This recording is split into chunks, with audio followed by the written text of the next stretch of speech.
All right, Chris Long is here, Green Light Podcast. We did a show together last week in Atlantic City, New Jersey. Have you seen Boardwalk Empire? I got through about like half to 3/4 of Yeah. it. One of those things for me. Are And you a then big you're fan? like, I got it. You're like, I got it. Yeah, Yeah. yeah. It was one of those shows you watch like at night. I was watching at night, like right before I fell asleep, and I kept forgetting like details. So I pass out through half of it. So, uh, are you a big fan of Boardwalk Empire? I was, but I didn't actually watch like the last season. And then it was one of those things where someone told me what happened because I asked, and then I was like, and then I just never watched the last, I don't know, 10 episodes. Maybe I'll get into it. Maybe Yeah, after we I get fired up Atlantic City, New Jersey, maybe I should get back into it and do a little yeah. I rewatch. was kind of maybe I'm. It's the right time. It's the right time to pick it Yeah. up again. Yep. I'm supposed to do the Sopranos over again. I want to Uh, rewatch that. I sometimes I saw someone once say this, and I think about it a lot. I would like a mild brain injury to where I forget The Sopranos and I get to enjoy it Yeah, again for the first time yeah. because that is the most amazing show of my life. Like that's an amazing show. I'm gonna go back and watch it again. All right. That and Deadwood are the two shows where I would just Oh, fire up a rewatch Deadwood. maybe We're once a like year. we got to understand like what is it, Shakespearean, like whatever the language is that they're Yeah. using.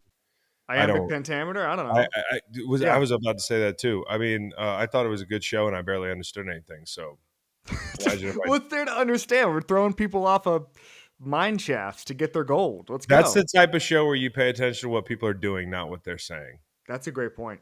That's also probably, by the way, a really good lesson for football because we Yeah, sit no around question. listening to press conferences and it's like, well, actions speak louder than words. They do. I want to start here. We're taping this on Tuesday. This will go out on Tuesday afternoon. The Bears fandom right now is just grappling with the fact that Ben Johnson in one night did not exercise their generational trauma, which has existed since 1985. Okay, Right. or January 1986. Right. Explain to me, if you're a Bears executive right now, what you're telling Bears fans after a night where it started out so amazing, it doesn't finish the way you're supposed to.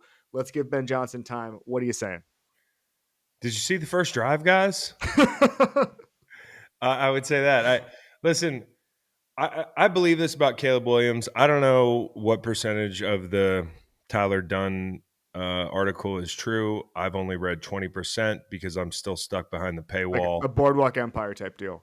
Yeah, exactly. Yeah. I don't know. I don't know what's true. But if a lot of it is true, there's going to be a period of development for Caleb Williams. Now, having said that, I mean, you saw some of the pre-snap stuff last night, and I don't know how much of that is on him. There's false starts.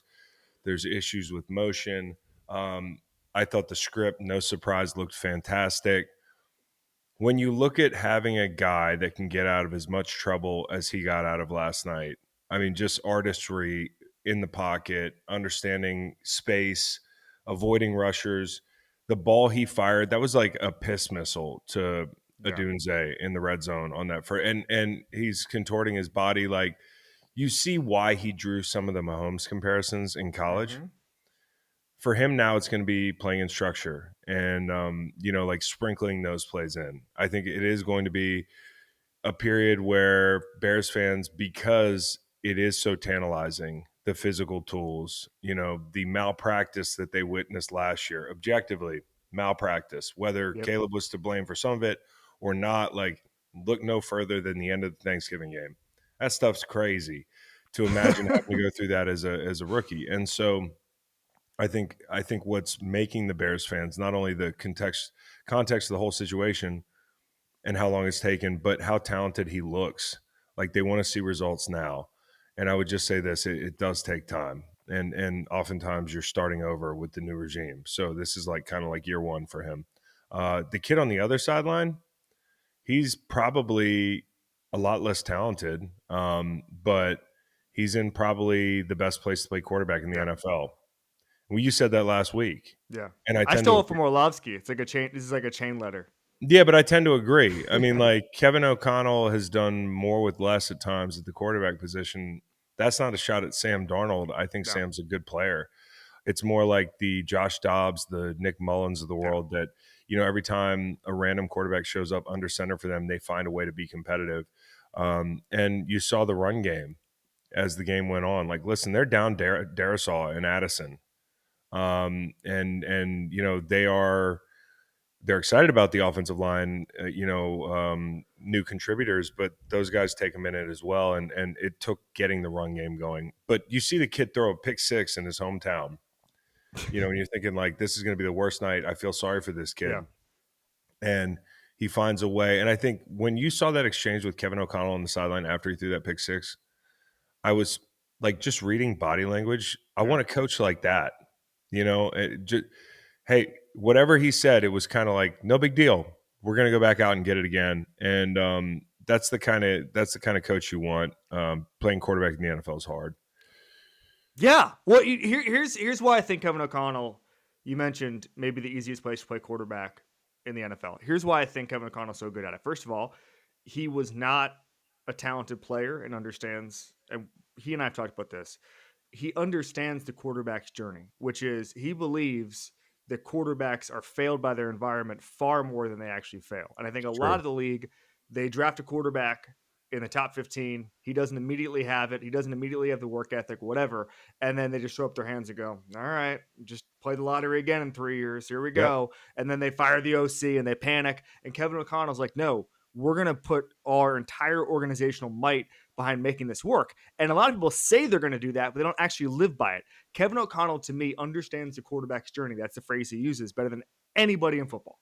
It's kind of like a relationship. People out there who are in relationships, if things aren't going well, you could blame everything on your partner, or you could look inwards and say like, Yeah. what am I not doing right to hold up my end of the bargain? Like, it's like a marriage between a quarterback and Yes.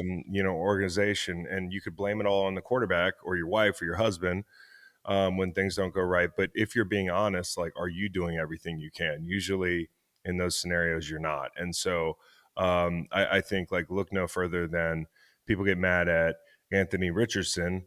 And I know there is a lot of anger to go around at Chris Ballard and that sort of thing, but people get mad at failed draft picks, Yeah. quote unquote, failed draft picks. Well, it's not like the player picked themselves there. Right. You saw something in the player. You made a public declaration that you can get something out of that quarterback or develop that quarterback. And if you don't, and on one end of the spectrum is somebody like Anthony Richardson, who is an implied project. Right. And 2 years later, you're like, well, seen enough, can't fix them.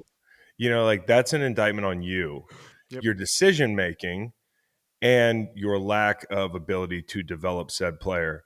Now, there is some culpability when it comes to the player, but the player is who the player is. And so it's your job to identify those traits in the pre-draft process. And so, yeah, I think it's one of the biggest misconceptions in the NFL that players succeed alone. That players, there are a few players that can succeed in any context. Those guys are Hall of Famers. Those guys are perennial Pro Bowlers. But most of the league consists of guys that are dependent upon their context. And I hear you talk about this at times. We've talked about this, I think, on this show. Mm-hmm. It is, it's funny because Detroit, they play like crap Sunday. Everybody's like, oh, it's Ben Johnson. It ain't all Ben Johnson. It's Frank the players Ragnow. too. It's Yeah. yeah. I mean, it's everything. It's the delicate balance that is an NFL offense. And then you fast forward to Monday night, and after that first drive, a lot of people are probably saying it was Ben Johnson all along. Well, like, Ben Johnson can't fix everything.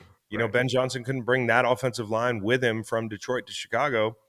And not to mention, if he were still in Detroit, he'd be having some growing pains dealing with a totally new group up front. And then you look at Caleb Williams and you want to put it all on him. Well, last year was probably not great. So it is a team game. And I know that sucks for some people who in today's era in the media, like, we just have to blame somebody. There's nuance with everything. It's getting worse. It's getting. I don't know how it's getting worse. Like now, it's getting. Oh, and we saw this a little bit. And God bless Eagles fans, but it's a little bit of that where it's like, oh, Jalen Hurts beat Patrick Mahomes, and it's like, well, It's that simple, isn't it? it is. It's that simple. It's like a boxing match. We just look at it like boxing. I don't want to go down that rabbit hole. Me and I did that a couple weeks ago. It just drives me nuts. You mentioned the contact stuff. So Monday night, Justin Herbert plays. It looked a certain way, Chris, in Yeah, that first game in Brazil. he looked It good. just feels so vindicating as someone who and I got raked to the coals, Chris.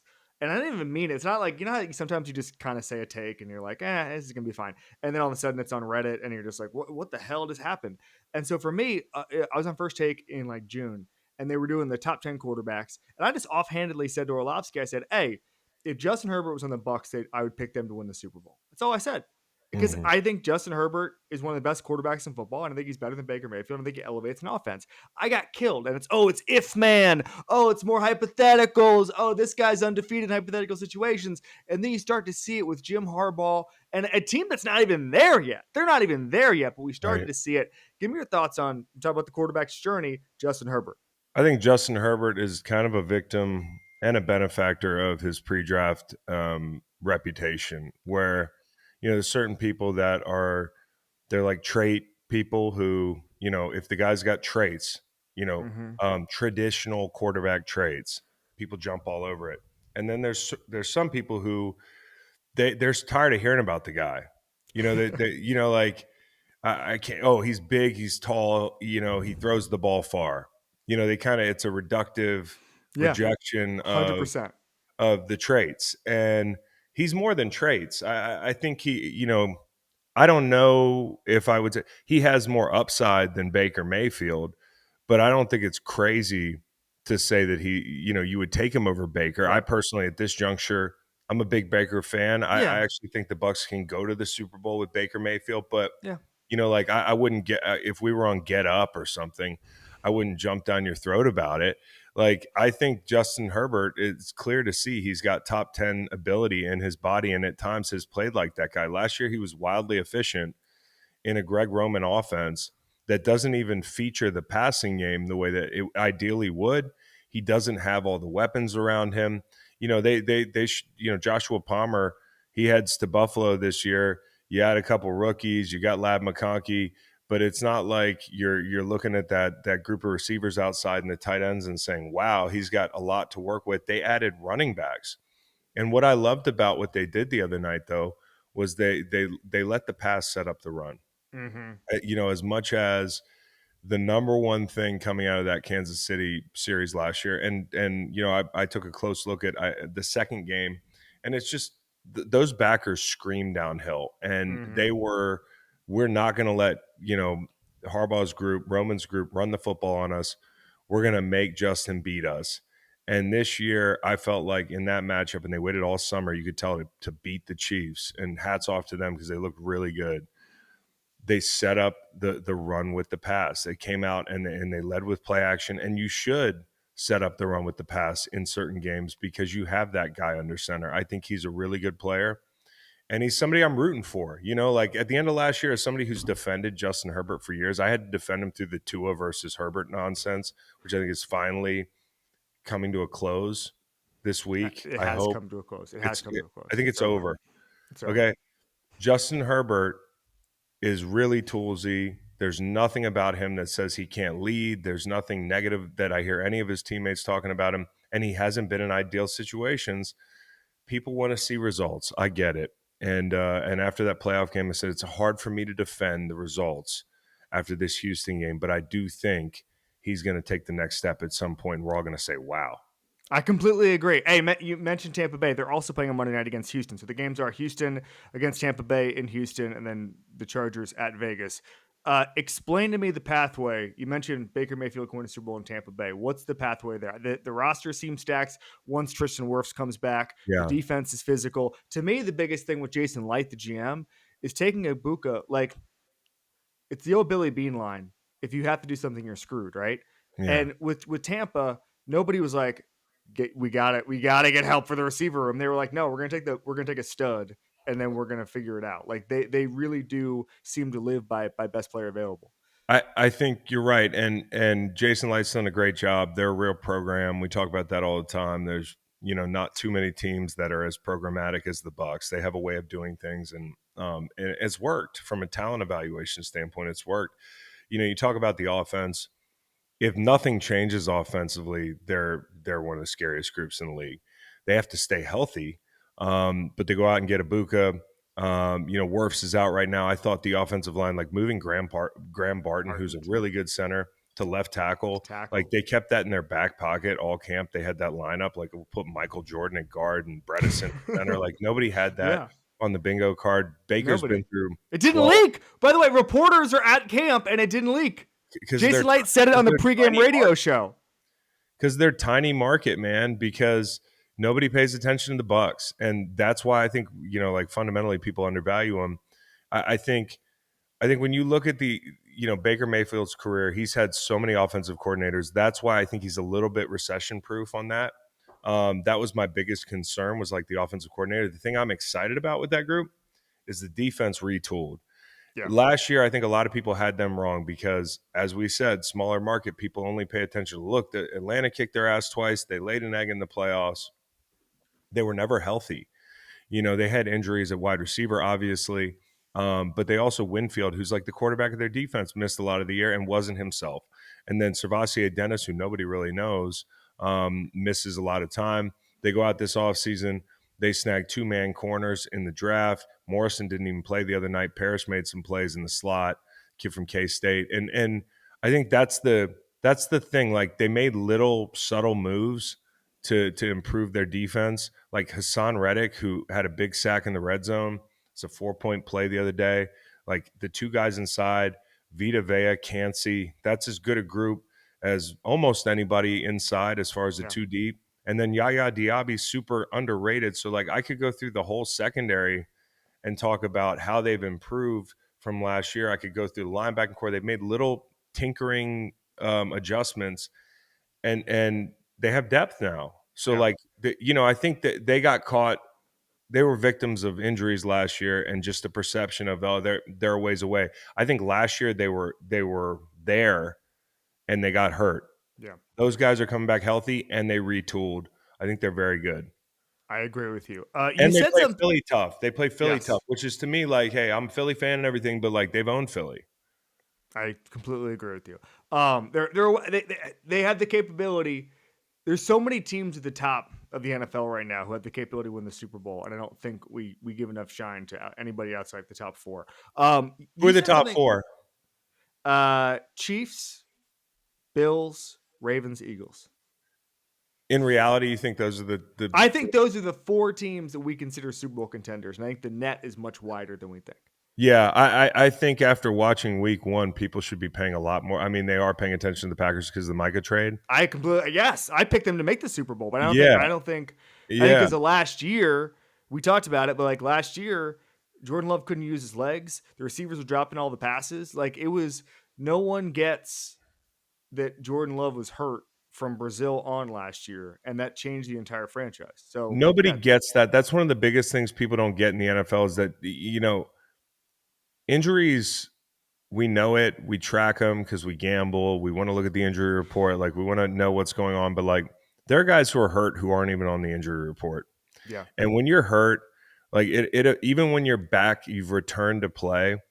Depending on the injury, you're not going to be right all year. And I think with quarterbacks, sometimes we're like, well, if his shoulder's not hurt, why isn't he throwing the ball well? Right. It is, it's the biggest chain movement in sport. Like, you have to generate so much force from areas of your body that people aren't even thinking about. And so, like, I think Jordan Love was really messed up last year. But I will say, like, Micah Parsons is the reason people are suddenly paying attention to him. He played 29 snaps.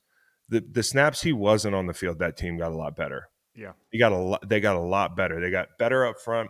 Van Ness played his best game as a pro. Gary balled out. Wyatt, the whole thing. Golden didn't even get a bunch of touches. Yeah. Guys were catching the football. They look better. All the fantasy guys were mad at me because I talked to Jordan Love, and Love was like, Matthew Golden's gonna be a stud. So people saw it. He will be a stud. People were like, I drafted him too early because I saw your clip. And that's not. Hey, I'm not giving out. Jordan Love's job is not to give out fantasy advice. Also, do your own homework, dude, at home. Like, like, don't blame Kevin Clark. Don't blame me. Right. Don't blame me. Engage with it. Give us clicks, but then don't blame me. Yeah, what's funny? You mentioned like the injuries. It's like, oh, if it's not a shoulder. I remember before the Bucs Super Bowl, Chris Sims, when Mahomes had the toe, Chris Sims gave like an impassioned PSA being like, guys, if you're a quarterback, 99.999% of America goes, oh, he's got a toe. He's going to be fine. Good luck with a toe injury, like depending on what foot it's on and stuff, like on the that can front foot. murder you. That can murder you as a quarterback. They hurt so bad. Yeah. Nobody cares. No, Nobody cares. people don't understand I mean, like, guys feel like crap all year long. It's just crazy. What was your worst year? What was the year where you were just like, oh, was it the last year where you're just like, I can barely wake up? Well, when you're old, like, it's certainly everything hurts, and it's more of a mental issue where, Yeah, like, you're willing your body to do what it used to do, and you're frustrated with your body, but because you're such a competitor, you can't accept that you're not what you were.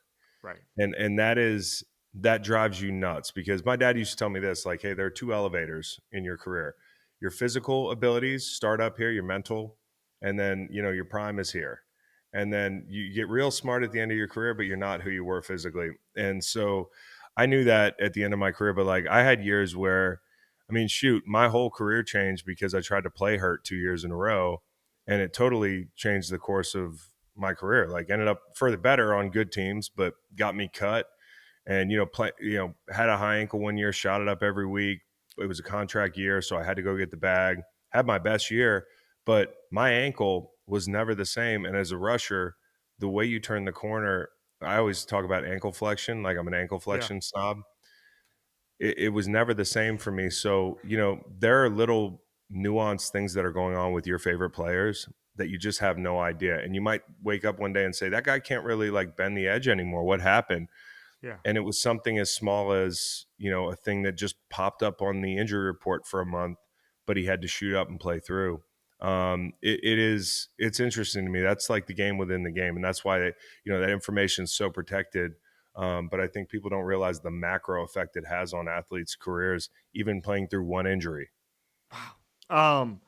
Can you give me an example? Not to pry on this, but like, can you give me an example of something that you were willing your body to try to do and you couldn't do at the end of your career?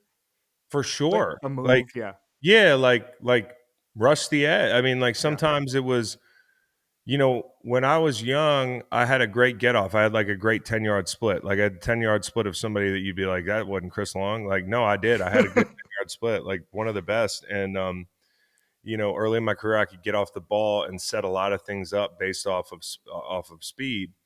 You have to change your game when you can't corner the same. And like, for me, late in my career, like, if you watch those games, I still have one of the best get offs. But when I get to the top of the rush, I can't corner anymore. mm, And so then your whole game becomes different. Like, then you're using that get off to set up some smoke and mirrors, like whether it's a one arm post, a bull jerk, whatever it is, based off of speed, trying to manipulate somebody's set. But you can't act. The big secret you have to keep is that you can't actually corner. So, like, mm. you have to make them think that you can, but that you can't. You know what I'm saying? So Yeah, there's things like that. And then the thing that always struck me was like, man, I was slow. When I got in the open yeah, field, sometimes it looked like I was running in concrete boots. Like, like, because your body is just, it's gathered so much inflammation and injuries over 10, 11 years, and you are older. And another thing that sucked, and I'll say this, like, I'm a huge Eagles fan, and I love playing for the Eagles, but like, they didn't give me one damn day off. mm, One damn day off. You talk about vet days. Like, I talked to like my boys that played in LA for McVay, or, dudes, veterans that have made a lot of plays in the league, and they're getting like Wednesday, no questions yeah. asked off, or they're walking through certain days. Like, I never got a day off. So if I have any regrets at the end of my career, I would have been more of an advocate for myself. I would have been more of an been like, no, I'm not doing it today. You're giving this guy a day off. I'm not. Yeah, I'm taking the day off, and that stuff really, like, looking back in retrospect, I kind of wish I did more of it. Mm, fascinating. Hey, you said something last week I thought was interesting. You said that Belichick used to tell you guys football doesn't start until either Halloween or Thanksgiving. I think you Yeah, said Halloween. What lessons was he trying to impart on it? Like, what are you guys working on until the Halloween costumes come on? well, that's what I told him. I was like, Bill, what are we doing here then? Like, can I go home? It's September, brother. Like, you just told me the season hasn't even started. But I always, that struck me, and I think more so what he's talking about is, like, you don't know who your team is until that Yeah. point in the season, and you don't know who the teams are, which is why everything we talk about this week and over the next month should be contextualized by the fact that we don't really know. There are teams every September that fool us. And, there are teams that look really good through the first half of the season, but when it comes to like the second division meeting between two teams, there's a scheme delta, there's a preparation delta. There are teams that understand what you have to be able to do late in the season to win. And nobody understood it better than Bill. And I know he had Tom and everything, but I came away from New England with a real appreciation for just all the little details that I didn't even hear considered in other places. I was always so blown away by how comprehensive their plan for everything was. So it wasn't just Bill, it wasn't just Tom. They legitimately had a way of doing things that I think they had a leg up on other teams. Yeah, fascinating. All right, so we've done badasses with you a bunch. We've done one rep back with you a bunch. Here's what I want to do. I love this one for guys. We call it rock bottom theater, and it's typically when a guy has played on some bad teams, and you had a lot of success, especially at the later end of your career, but you had some rough ones Awful, in St. Louis, especially. awful. Worst game you've ever been a part of is what? First one that comes to mind is, I mean, there's so many bad ones. Like so many, dude. I've had so many bad games. I mean, getting beat by Brett Favre at Meadowlands, like by it was like 40-0 or something by the Jets. Oh Like wait, I yeah. think it was 09 or Oh 08, wait, and yeah. I'm like rushing. I'm playing like right end, which I can't play anyways, and I'm like playing opposite like DeBrickashaw Ferguson, and he's just like, you know, and they're not really throwing the ball. And I don't know, like that was awful. I remember that one. How about the last game at the Edward Jones Dome where I'm playing on a healed-ish broken leg, and like my tibia, I did the tibial plateau fracture, and Oh, I'm living in a hotel because I know I'm going to get cut, and I know the team's either moving or I'm getting cut. It's the last yeah. game at the Edward Jones Dome. It's ketchup and mustard. We're playing Tampa Bay. It's Thursday night. They color rush us, so Oh no. we look like dog, although kind of cool, like you know. And at this point in my career, like I'm medicating before the game just to get through it, Yeah. and I just remember like it was just awful. I think we won the game, but it was just such a God. Did we win that game? It's just my memories are so negative. I'm gonna look it up. I'm gonna look it up. Jameis Winston tripped me on the way to the huddle in 2 minutes. Like Oh I my god. You guys won 31-23. The genuinely the uniforms were a disgrace. yeah, You they were were wearing all yellow. They were awful. I would also say like losing to Seattle. We lost to Seattle one Monday night, and we used to kick Seattle's ass, like the offense, and Yeah. then lose like 9-7. I think we held Marshawn to like 24 yards rushing or I something, remember those games. Yeah. and me and Rob had like 7 sacks, and we lost. And just like stuff like that where either you get your ass kicked or you play teams close and you realize how far away you are offensively or like whatever. St. Louis, I'm just telling you, there's nothing worse than being on a 1-15 or a 2-14 football team. There's just nothing worse. Like I can't even describe it. It is a strain on your mental health. It's terrible. It must be. Can you explain? I'm never going to be there. I was in a locker room. The first team I ever covered went 1-15. It was the 2007 Dolphins, and so you kind At of least you're in know. Miami. At least you're in Miami. At least you're in Miami. But like, just going to work on like December 15th. What does it feel like? Oh, December 15th is the easy part because Okay. there's the light at the end of the tunnel. Like your family's coming in for Christmas to like check on you if they Yeah. still care about you and they're not embarrassed by you. And like it's the holiday season and you are starting to look at your trips. Not to say you're not going to play your ass off. Of course, one of those years, like we're not going to the playoffs, the last game of the season, I tried to arm tackle Marshawn Lynch, like jumped in a gap late, and he turned my thumb sideways. And Ugh. then it's the last game of the season, and then they're like, "Yeah, you got to stay in St. Louis to rehab the whole off season," like that. Um, just awful being on a team like that. It's not the NBA, it's not the MLB where you're like, I'm hanging out with my guys, I'm playing Yeah. pickup basketball, not to reduce how hard they're working or anything or boil it down, but my manhood's on the line every time I take the field. Like people, like you can be embarrassed. Like just, you can be somebody's going to impose your will on you every time you take the field. And like for us, like we were in 4-minute mode all the time those years. So like physically it's going to be harder. Like we're going to be defending the run the whole game. My job's to rush the quarterback. So you're not going to have good statistics. You're going to be getting the ball run on you. You go to camp every year. Camp is one of the hardest things, or used to be really hard. And you're coming to camp and you're not going to the playoffs. Like the Yeah. vets are telling you you're not going to the playoffs. Like that's a wild atmosphere to be in. I'm glad the way my career happened, getting to feel what winning football feels like late, Yeah. because I wouldn't have been able to do it otherwise. Like stupidity, ignorance kept me from losing my mind completely on those teams. Wow. All Not right. knowing what the other side felt like. Yeah. Beautiful stuff. Chris Long, Greenlight Podcast. Enjoy the games this week, buddy. We finally have football. We don't have to BS anymore. Oh my God. I'm like so relieved. Oh, how is Jacksonville using Travis Hunter? How would you use him? I don't know. Let's check it out. Let's Find out, see. dude. Let's find out, bro. What if we threw him out there and just saw what happened, and then we made the And determination then we for made a decision mid-September? off of the actual film. That would be great. All right. Thank you, buddy. Thanks so much, Kev.